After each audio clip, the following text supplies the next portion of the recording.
Welcome. This is Ask Larry and Mary, a product of the National Education Association, Rhode Island, where we have conversations about public education, labor, politics, and current events happening in and around Rhode Island. I'm your host, Stephanie Mandeville, and with me are the Larry and the Mary, NEARI President Larry Pirtle, and NEARI Executive Director Mary Barden. Also joining us, because 'tis the season, is our Government Relations Director and Secretary Treasurer of the Rhode Island AFL-CIO, Patrick Crowley. Hello, everybody. Good morning. Hello. Pat, everybody introduces you in reverse, but not us. You're NEARI Government Relations Director first. First and always. Yes.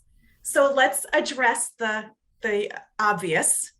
Anyone who previously joined us knows that this was Ask Larry and Bob. If you're new to us, welcome. And, we're going to have some good chats along the way. Bob Walsh, who was the Bob, retired in August, and taking his place is Mary Barden. So excited to have you, Mary. Thank you. And Larry, we had a fantastic fete in your honor, you and Bob, because you will be retiring at the end of this year in December. And I do want to say, I'm so happy that we were able to have that party for you guys. And you guys didn't want anything except donations to the NEARI Children's Fund. So I am happy to report that at last count, we raised, or I should say our members and our guests raised just shy of $9,000 from the time that we announced your event to the day of. I'm super excited about that. That was what, Bob and I didn't want anything, and the Children's Fund's been going for almost 4 decades, so to raise almost $9,000, that was the perfect gift. So I'm thrilled about that. I know Bob is as well. Super. So Mary, I want you to just, if people haven't met you or don't know you, can you give a brief introduction of yourself? Sure. So I'm a lifelong Rhode Islander, and I spent the majority of my education career. I was a teacher for almost 20 years. First couple of years was spent at Davis Career and Technical in the School to Work program, but the majority of my teaching career, I taught 8th grade social studies at Davisville Middle School in North Kingstown. That's where I got involved with the union. I started as a building rep. I became a middle level advocate, the grievance chair, and then finally I was the local president for 4 years for NEA North Kingstown. While I was doing that, I was also getting a master's in labor relations from the University of Rhode Island. And in 2013, I joined the staff here at NEARI as a UniServe director or field rep. In addition to kind of the typical things that UniServe directors do, like negotiate contracts and assist with grievances and local issues, I also, with our state vice president, Val Lawson, we created a committee for professional development that's member-driven and member-led. And so I coordinated that over the past probably 5 or 6 years, growing that program with member-led PD, but also with community partners. And I also, past couple of years, worked in member organizing, our new member organizer efforts, and also trainings around leadership for local leaders, like our new president's training, grievance trainings, building rep trainings, and those types of things. So, and then that's brought me to this chair here as executive director as of August 1st. So how's it been? 2 months. It sounds like you enjoy a full plate. So that's good. Got you ready for it. I do. It's been a full plate, very interesting. Always new things to learn when you come into a new job. Sometimes you don't know what you don't know, but as always, I have a great team, including all 3 of you and our staff here. So it's been exciting. It's been interesting. Staff here and members have been super supportive. And so just looking forward to rocking on. Awesome. So I know we're going out, you and I have talked, we're going out to visit some locals, and this is just a moment where I can say if folks are interested in having Mary visit so that she can introduce herself and some of her hopes and dreams for NEARI, they can reach out to us and we can make that happen and schedule it. Yeah, that would be great. A couple folks have already reached out, so please do so. So we are exactly 3 weeks from the general election day. And so, Pat, I want to talk to you about voting. Early voting actually starts, we're recording this on October 18th. And early voting starts tomorrow, October 19th. Can you just explain that a little bit and what people need to do? Absolutely. So early voting this year is 20 days prior to the general election, which is on November 8th. That means the polls officially open for the election tomorrow. And so starting at 9 o'clock tomorrow morning, any member can go to their local board of canvassers, which is generally found in your town or city hall, and cast your ballot. You need to bring a photo ID, and you can do that at any point that the town hall is open and the board of canvassers is there, which is generally regular business hours, and it will be available to vote early up through November 7th at 4 p.m. So you can vote early up until the day before the general election. Of course, you can always still vote on election day at your regular polling place, but the beauty of early voting is that when it's convenient for you, if you need to go to town hall, it really is just like a regular voting day. There'll be a ballot box set up. There'll be volunteers from the board of canvassers there. You'll show up, you'll give your ID, they'll give you a ballot, and you'll go and you'll cast a ballot just like you would on election day. Put it into the machine, and your vote will be counted just like everyone else's. So it's a pretty exciting thing.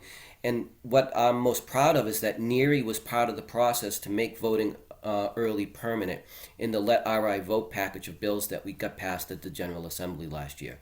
So if you have the opportunity to vote early, we encourage you to do so. If you want more information about where exactly you vote in your community, you can go to the Secretary of State's website about voting in Rhode Island.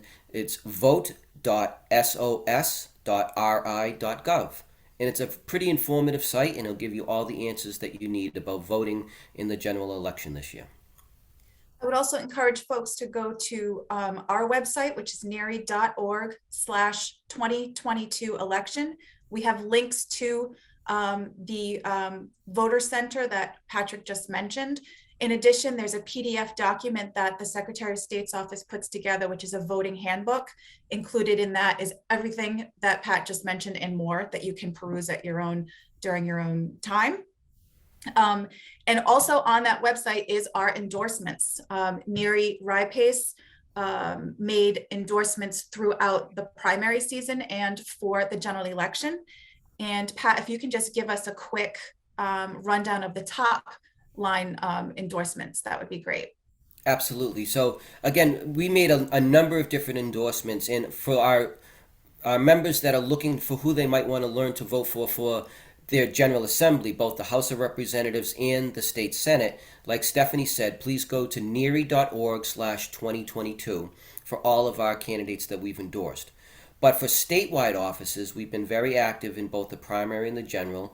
We've endorsed Dan McKee for election to the role of governor, Sabina Matos for lieutenant governor, Peter Nerona for attorney general, Greg Amori, a card-carrying NEA Rhode Island member, for the office of Secretary of State, which is really exciting, and James Diosa for the office of State Treasurer. We've also endorsed in the congressional races for federal Congress.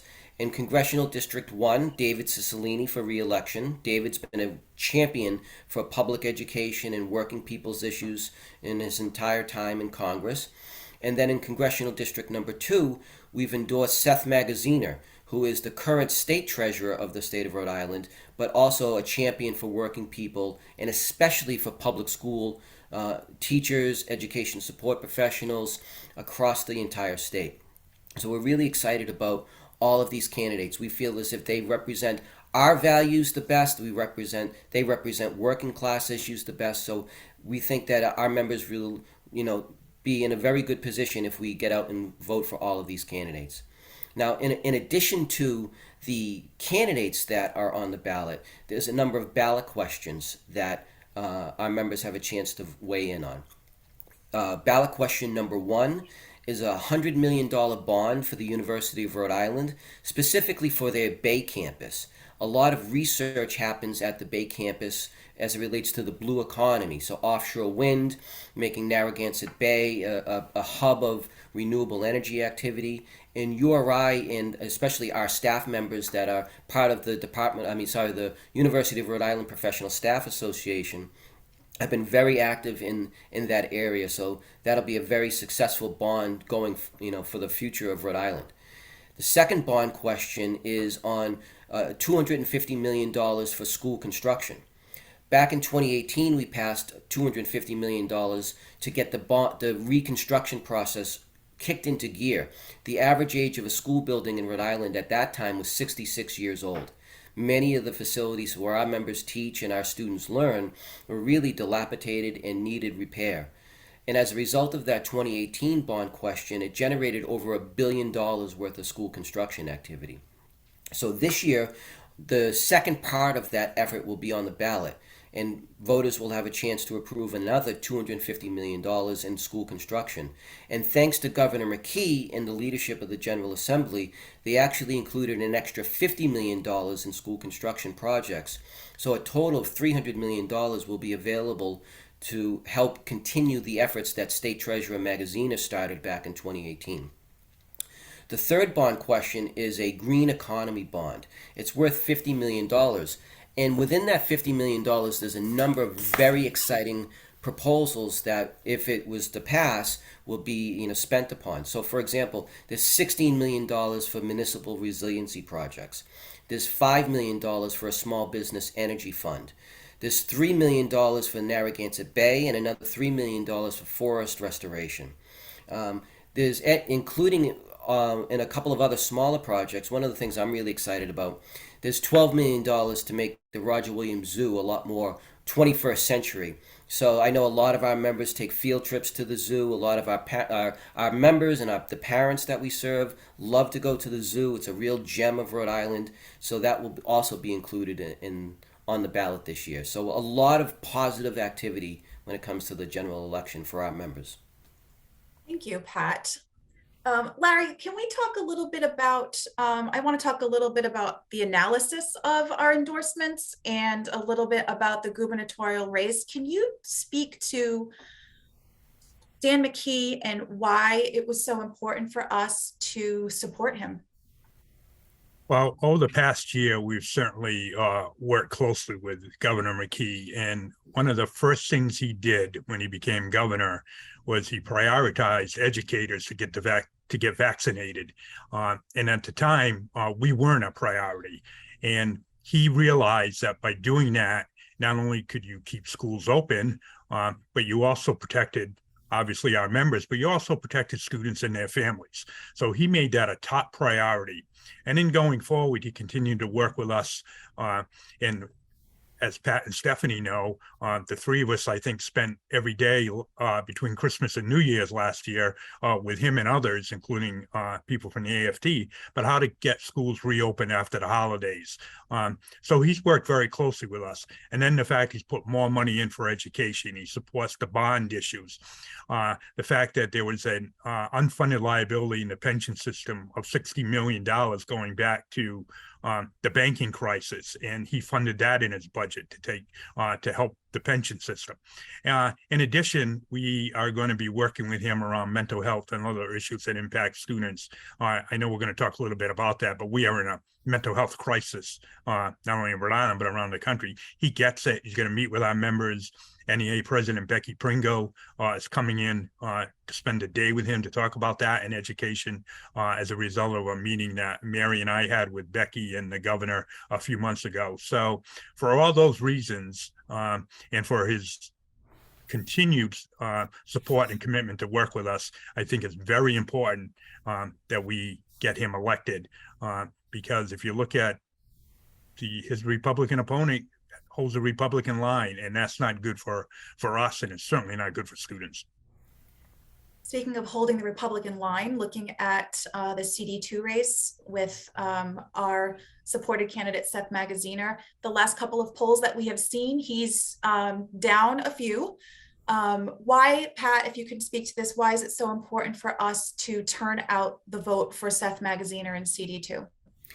Well, reason number one is because Seth will continue the pro-worker, pro-public education momentum that we've seen over the last 2 years with the Congress under the leadership of Speaker Pelosi, but especially in complement to the agenda of President Joe Biden and Vice President Kamala Harris. We need a champion like we had in Jim Langevin, who previously held the seat, is retiring after 22 years in office. Seth is the one candidate in the race that's going to make sure that public education, pro-worker issues are front and center. His first vote will be to make sure that that agenda continues, whereas his opponent, Alan Fung, his first vote will be to make Kevin McCarthy the Speaker of the House. Now, Kevin McCarthy is a radical Republican, totally under the thumb of Donald Trump and the anti-worker, anti-publication, quite frankly, anti-democracy elements within our country. And we need to make sure that Alan Fung doesn't get to vote for Kevin McCarthy, doesn't get to vote to cut Social Security, doesn't get to vote to cut public education funds, doesn't get to cut Medicare. All of the things that the Republicans have said will be top of their priority going into the next Congress. We also need to make sure that Seth Magaziner is there to protect a woman's right to choose.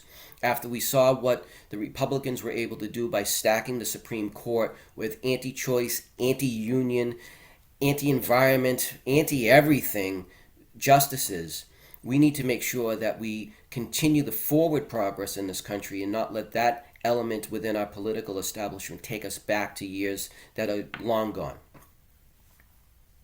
So that's just, we got to get our folks out to vote. Make sure that if you are one of our members, you ensure that your household gets out to vote to support those pro-union, pro-public education candidates.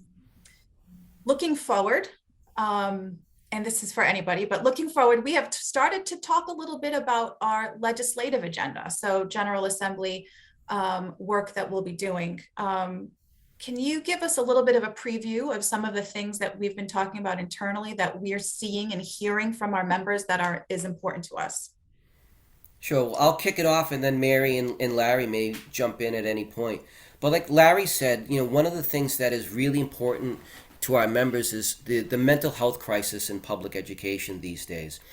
Our members are feeling, the effects of the pandemic, and this real overemphasis in how much pressure have been put on our members, both teachers, education support professionals, higher educators, and really all of public sector union members across the country, but especially for our folks here in Rhode Island, how much we've had to endure. We know that the students and the parents are also facing mental health issues across the board. So it's really important that we have the state of Rhode Island take a real deep look at how we can address this crisis. There's a number of examples around the country that we're starting to explore to see if they'll work for us here in Rhode Island. For example, our colleagues at NEA Maryland have really set the bar really high when it comes to what it is that we can do as public school educators, but also as a union to help address the mental health crisis. Part of that is, we think, making school a little bit more accessible to all students. So, for example, one of the things our Racial and Social Justice Committee has really been exploring is the idea of how do we make sure that school nutrition is really front and center in the conversation. Last year, there were proposals to make free lunch continue on. During the pandemic, the federal government supplied money just to make breakfast and lunch free to all students, regardless of their income level. And we believe that that's something that should continue going forward with the support of both the state and the federal government when it comes to paying for such things. But there's a number of other important things to our members. I talked a little bit earlier about the school construction bond. One of the things that should be part of that process is to make sure that all of our schools going forward are built at carbon free, so that we can make sure that we're not only are we doing our part to make sure that Rhode Island transitions to a net zero economy in line with the Act on Climate, but that our working conditions and students' learning conditions are a 21st century model, so that we're not wasting energy, we're not wasting heat, we're not wasting air conditioning, and our members and our students have facilities that they can be proud of and good learning environments. And you only have to look to the East Providence High School as a testament to what 21st century learning and working conditions look like. Additionally, there's some other things that are important to our members. We represent, a couple of thousand adjunct professors across the state, both at CCRI and in other locations. And adjunct professors have relied on more and more in our higher ed system. And between our members and our colleagues at the Rhode Island Federation of Teachers, who represent the adjuncts at RIC, and our colleagues at AFSCME Council 94, who represent the adjuncts at URI, those people are working just as hard as regular full professors. But unfortunately, the law doesn't allow them to acquire health insurance from their employer. So we have a whole class of workers that are really just scraping to get by, and we think that we need to address that in a meaningful way. We also think it's time to revisit some of the more draconian cuts in the pension system that took place back about 10 years ago, 2010, 2012, 2013, where our members were required to work well past the age of 60 in order to acquire a full pension. Our colleagues at the AFT last year put forward a bill that would create what's called a rule of 90, so that if you've attained the age of 60 but have worked for 30 years as a public employee, whether it's a teacher, an education support professional, a city or town worker, or a state worker, that you could retire at that age with your full benefits. And we think that that's one of the ways that it's going to address a lot of the pressures on the public education system to make sure that our members have enough of a retirement package where they can retire in dignity. And then a number of smaller things that we're looking at, right? The evaluation system puts so much pressure on our members. It really is ad hoc in a lot of different ways. So we think it's important to try to fix the evaluation system to build in some predictability. Just this morning, I received an email from one of our members in Westerly who had a great idea about, teachers at the end of their career who for 20, 30, sometimes 40 years have been evaluated as highly effective educators. Why don't we give them an opportunity to get away from the evaluation system as they're tying down their career? That way their resources could be freed up to mentoring younger teachers instead of proving once again that they are the highly effective educators that they are. And then finally, one of the things that's important to all of our members at NEA Rhode Island is to make sure that our climate is protected and that we're ready for this transition to a green economy.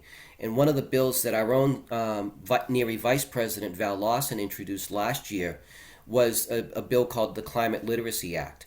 So that right from the K through 12 system and then on into the college areas and into the work life, we can talk about what it means to have a carbon-free economy. And students at age-appropriate levels can learn about the environment, learn about the economy as it relates to the environment, so that as kids are starting to think about careers and college paths, doesn't mean that they have to go into anything related to the climate or climate environmental work, but it will give them a grounding in what it means that all of us as Rhode Islanders and as Americans and as people of the world are going to have to deal with as the climate continues to change. So it's a broad-based agenda. It is really exciting, and I'm looking forward to starting to put a little bit more scaffolding around those big ideas.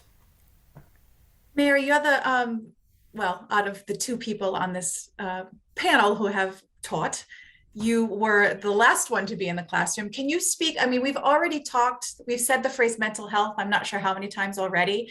And we keep saying we'll talk about more about it later. Can you speak to what you know of your time in the classroom and as a UNISERV, being one-on-one with presidents, with members who are in the classroom or support professionals? Can you talk a little bit about what their daily, I think people just, because we've all been to school, we all think we know what school is like. Can you just speak a little bit about what is on the plate of our educators right now? Sure.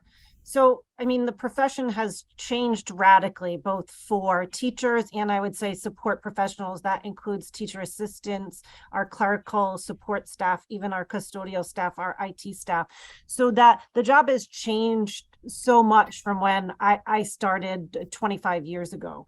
I think that there is a tremendous amount of pressure on our educators with their own evaluations, with the evaluations of students through testing, the amount of data collection. Teachers have become statisticians. They spend an awful amount of time and an inordinate amount of time sometimes around data collection that could be better spent with students.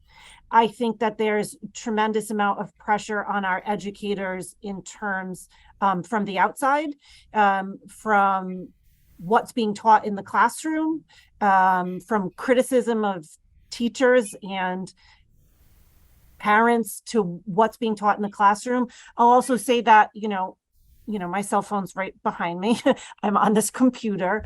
And so that over the past 20 years, the demands and the immediacy of contact with parents, contact with administrators, the expectation that you send me an email and even though I'm in front of 25 children for 6.5 hours, that somehow I'm then also supposed to answer your emails and your questions, which sometimes come from my administrator who's looking for something or from a parent who has a question.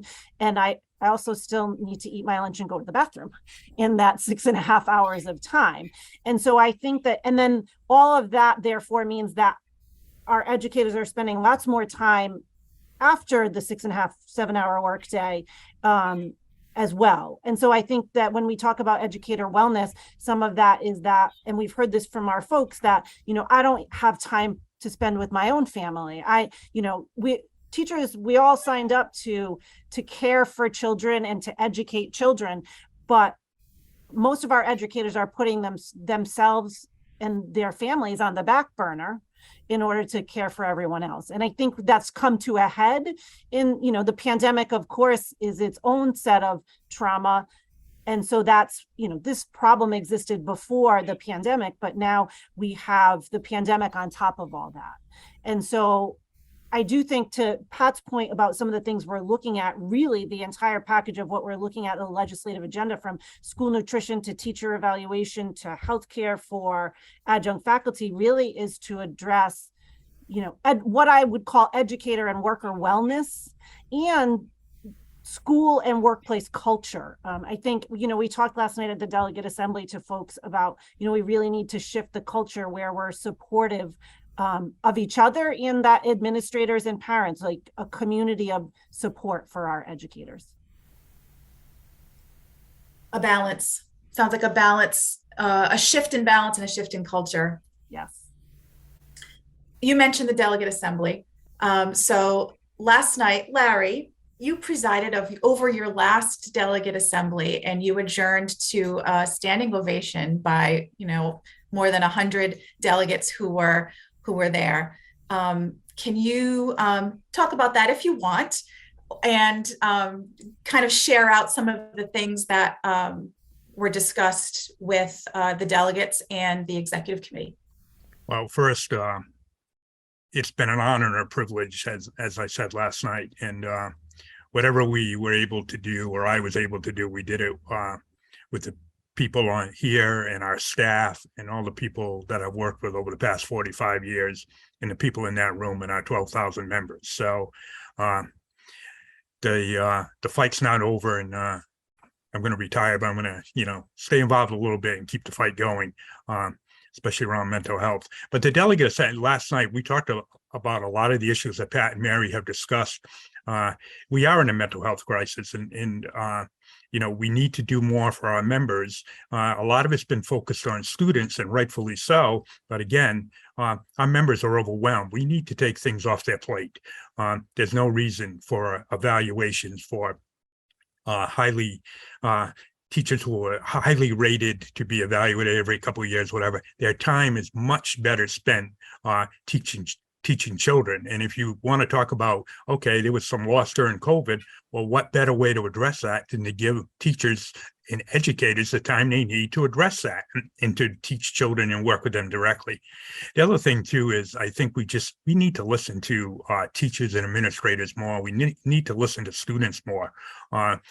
Last week, I because I'm on the Higher Ed Council, the Board of Ed, I spent some time at CCRI, and the best hour I've spent in a long, long time.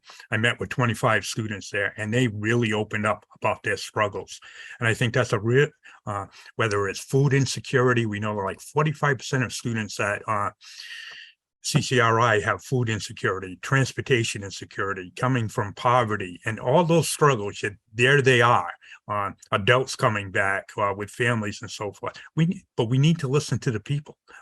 who are going through it. You can look at all the data you want, but until you listen to the people and what they're going through and provide them their needs. And that's what we talked about last night. How do we meet the needs of our students and our teachers? And until we meet all those needs and wraparound services, then test scores really aren't going to matter. If you want to improve education and you want more jobs and more students going to college and you want more being able to go right into the workforce, then you have to also address their concerns and needs so that they can get to those places too. Some of the other topics that were covered were professional development and organizing. Mary, can you just give us a, top line summary of what was discussed? Yeah, so we have ongoing professional development around the evaluation for those teachers who it's their evaluation year. There are 3 sessions of that professional development. We have 2 left. We are planning for a classroom management professional development, which is typically a kind of 5 to 6 hour PD that covers the gamut of professional development. And I would say that the feedback we've gotten, especially for teachers in their evaluation year, it's a good refresher. Even if you're a seasoned educator, it's a good refresher sometimes to hear, what are the best practices around classroom management. Also great for our early career educators. We have a professional development around the use of social media, and another one about the relationship between teachers and teacher assistants, which will be led by a teacher assistant and a teacher from the membership. In terms of organizing, our new member organizers, I believe last night they said we have 33. So 33 locals who are participating in our new member organizer program.